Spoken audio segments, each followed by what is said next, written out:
Welcome to another exciting edition of Near Mint Comic Radio, your local comic shop shrunk down, gamma radiated, sworn to protect a world that fears and hates it, and aired live every week only on the Non-Productive Network, the only place that would have us. Hey, I just realized we're not aired live as much anymore. No. Yeah. We got to start streaming the show in some format. Yeah, or else we would be liars. Yeah, we can't be that. I'm your host, Frank, joined in studio, as always, by Pete. Hey, Pete, how are you? I'm all right. How about you, Frank? Pretty good. I'm really excited that on Near Mint, we rank and review comics from best to worst. That's mint, near mint, good, fair, and poor to you newbies, and try to guide you what to read and what might be better to avoid. That is an exciting thing, Frank. Yes. You know what else is exciting? We've finally got to House of X issue 4. Yes. Which, you know, there was kind of a cliffhanger the last time we reviewed any of these books. Yeah, something got blowed up real good. And boy, howdy, are there consequences in this book. Yeah. Unbelievable. So, spoiler alert for all the House of X and Powers of X that have happened so far. Yeah. We've reached a House of X number 4. Everything else is going to be spoiled. I take notes sometimes while reading. It depends on how good what I'm reading is. Occasionally I'll like, oh crap, I didn't write anything down. I have to remember everything. And it's funny how out of date things got on my document. Like, I noted who died as they happened. It was pretty shocking to me. Yeah. I mean, when you've got 2 major X-Men, 1 founding X-Man murdered off screen or off page. Yeah. So this thing starts off at the beginning in a very interesting way, this book. It starts. We've been talking about these little pull quotes that kind of head off the chapters of each issue. We talk about it here and there. We don't always pay attention to them. This one, it is very powerful. Just no more, from Xavier. Words that carry a lot of weight in the X-Men universe. Referring to specifically the decimation event when Scarlet Witch said no more mutants. Exactly. And her reality warping powers killed all but 198 mutants in the world. A major event that actually... Or depowered, I should say. In the next few pages get illustrated. Like there's at least one page of actual, like, a documentation of all the things they have done to us. All the things humanity or others have done to mutants, and how often mutants are facing extinction-level events. For the people who are arguably supposed to be the extinction-level event for humanity, they sure do get wiped out a lot. Yeah. I like how the book kind of just starts off reminding you it sucks to be a mutant in the X-Men universe.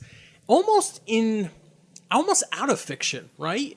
Because you could say, like, in the earliest books, mutants are, they're sworn to defend a world that fears and hates them. Great. Yeah. But it's more than just somebody saying, oh, my powers make me different and hated, and it sucks. This, literally, the action in the publishing history of the X-Men and related titles show that it just sucks to be a mutant. In what way?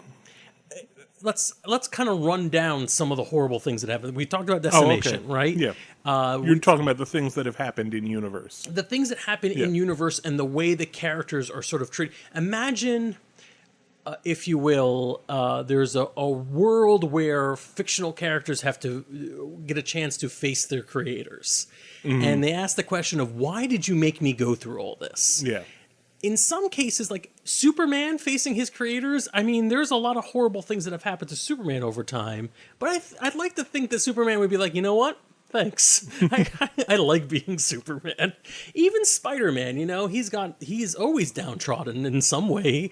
Obviously, Uncle Ben is a really tragic moment in his life. But at the same time, like, he can see where his value in the world is, more or less. You take the X-Men, and it seems like it's nothing but tragedy piled upon tragedy. The X-Men are the Dolph Lundgren Punisher of the Marvel Universe. Which is odd. Squatting in a sewer saying, why? Yes. Why, God? Why? Good reference. Thank you. So it's just, I like the way that we lead this book by saying, this is a problem. This is a problem that they, like, being a mutant is horrible, and perhaps all the things that the mutants have done as a reaction to what it's like to be a mutant in this world is, I don't know about justifiable. The last few issues we talked about how it's hard to determine who's at fault for anything that's happening, but you get it. You get why this is an actual existential crisis. Both sides are fighting for the future of their kind. Yeah.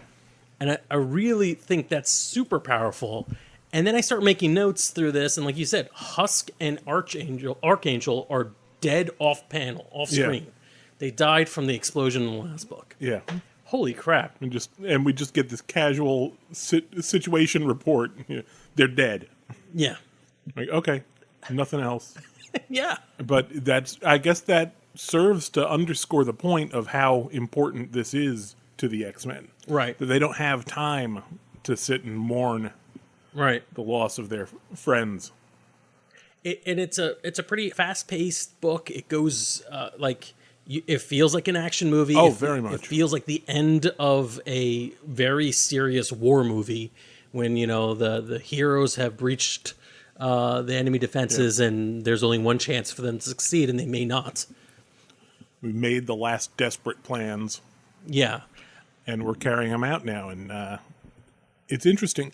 I actually, I felt a little disappointed by how the stakes almost seemed to be lowered for the humans involved. As I forget the name of the woman who's in charge of the project. Gregor? Dr. Gregor? Yeah, Dr. Gregor. Yeah. She's basically at one point just frozen with indecision.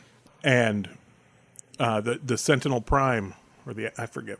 Yeah, the other character she has left to talk to. Yeah, basically snaps her out of it by telling her, if you don't do something about this, your husband died for nothing. Yeah. And it then becomes, she becomes motivated by, not for preserving humanity, but revenge. Revenge. Yeah. And that disappointed me a little bit.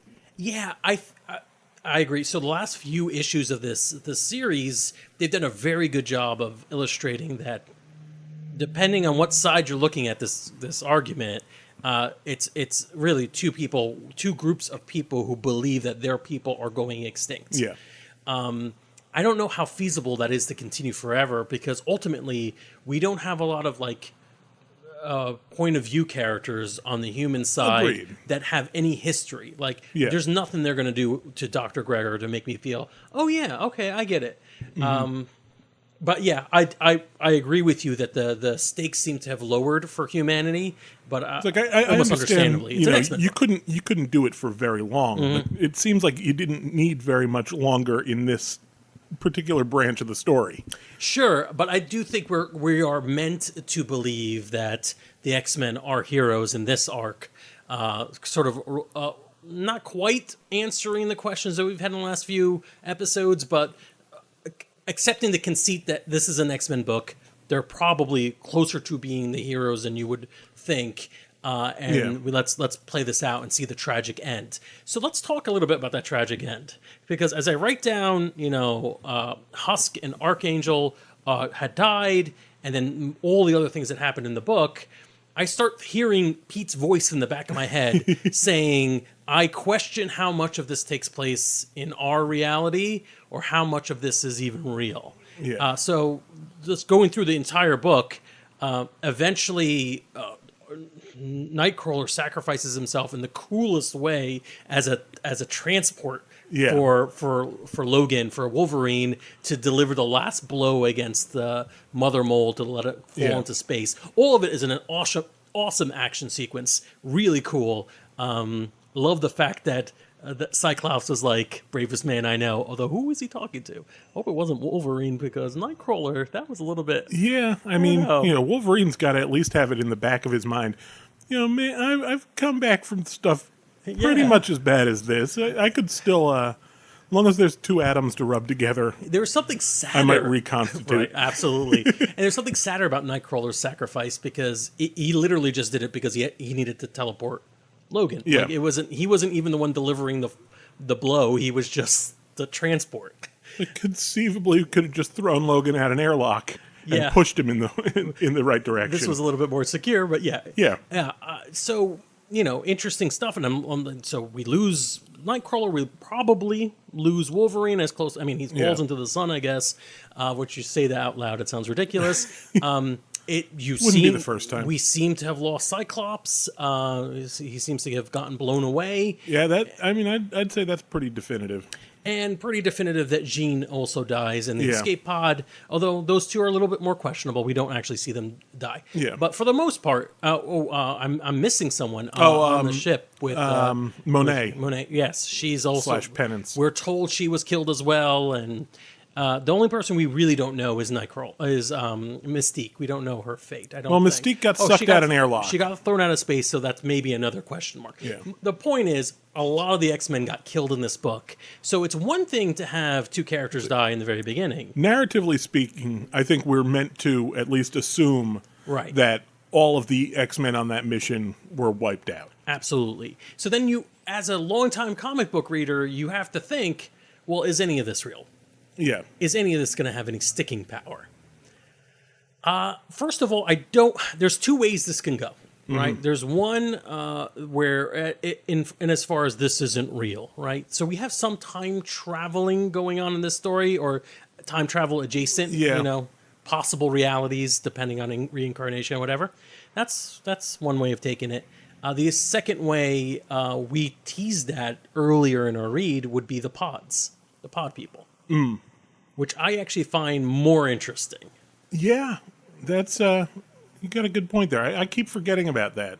Yeah, which is surprising considering it's the thing that I brought up. Right, first issue. Right, in the first issue, Xavier is welcoming these to me, my X-Men. These X-Men that have just been expelled from these living biological pods. Right, and one of them, I believe, looked basically dead ringer for Cyclops. That. Yeah, and I think same psychic or the eye powers. Powers, good.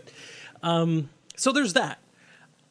Personally, I think it's we're fudging things a little bit with time travel, whatever, whether or not this even counts as time travel. I think pod people makes a lot of sense.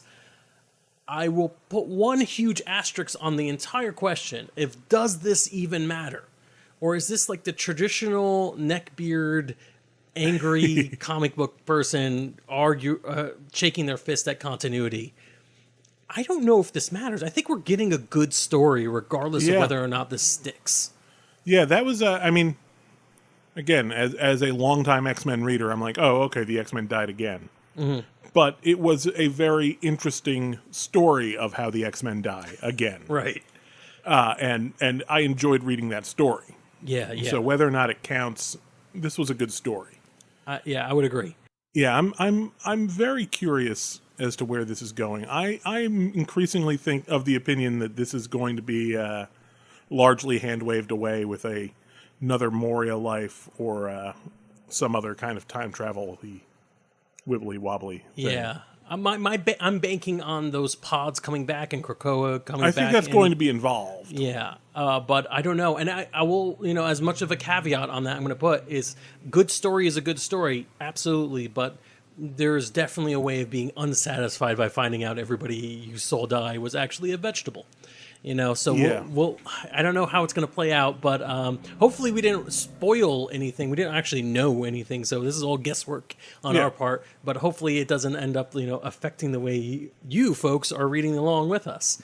But overall, I really did enjoy it. I especially loved my Mother Mold's soliloquy as it starts falling into the sun. That bothered me a little bit. First of all, really? Okay. First of all, I question whether or not that means that all of this was for nothing. The whole point was to keep Mother Mold from coming online. Mm-hmm. And even though Mother Mold came online only to seemingly be destroyed in the sun, Mother Mold came online. Interesting. And you never know with these computer things, they can transport their sentience, right? Like over the ether webs. That was the most old man thing you've said, and you are an incredibly old man. Yeah. So, but I agree. I understand. Yes, that makes me excited. I actually like that. I like the fact that you took a villain off the map, but you kind of left them there. Yeah. I like that. I'm wondering if that's going to come back and bite them, if it matters. Was there another reason? Did you? The other one was, I'm trying to remember. Oh, they got their Greek mythology. Mother Mold got her Greek mythology wrong. Really? Yeah, she talks about the. I've got the quote because I really liked it. It was the Olympian gods and their she talks about their offspring, the quote, Titans. The quote is, if man made me, they are gods, and you are Titans, their spoiled image. Not image. It was maybe progeny, maybe that, but it was something that implies lineage. Well, and I think even that kind it implied that the Titans were created by the gods, but it's the opposite. Yeah, I think maybe you misread that, but also I could see how you would misread it, even if my quote is exactly right, and it might be. Yeah, that does seem to suggest that the Titans were the image of the gods, and that's arguable. But hey, man, anytime someone gives me some grandiose verbiage as they fly into the sun, I'm on board. So another little cool piece of throwback, I guess. That Mother Mold thinks both humans and mutants are found wanting. Yeah. So this leads more to our theory that somewhere 1,000 years in the future, it's neither man nor mutant that have survived. It is some sort of machine, maybe. And this whole series is bringing up a lot of deep questions that, regardless of how they get resolved and maybe are unresolvable, are interesting that we're asking it while reading a comic book, So we should review it. Let's give our ranking of it. I am gonna go with. Oh man, I feel like I'm so upset that I didn't give it a mint last time because everybody else did, and I was like, you know what, it could have earned it, but I'm gonna go near mint again. I really, really enjoyed it. I'm curious of where it's going. Yeah, it had a lot of flaws. I have a lot of questions, or it had a few flaws, and I have a lot of questions about how this is all fitting together now. But I'm actually going to go mint on this one. I was gonna go mint. I second guessed myself. I want to go. Can I go back in time and give it a mint? I don't know. We'll figure out if the internet's count it. I don't understand. We have to ask the living tribunal. But thank you all for listening. If you enjoyed this episode of Near Mint, please like and follow and subscribe so you get the latest in the podcatcher of your choice, and leave us a good review. We are actually going to be catching up with House of X and Powers of X this week. So now is the perfect time to get on board, listen to all the past episodes, and you are good to go. We are having a lot of fun. Join us on Facebook or Discord for more conversations and to give us your opinions on how the series is going so far. Yes, do that. It's important.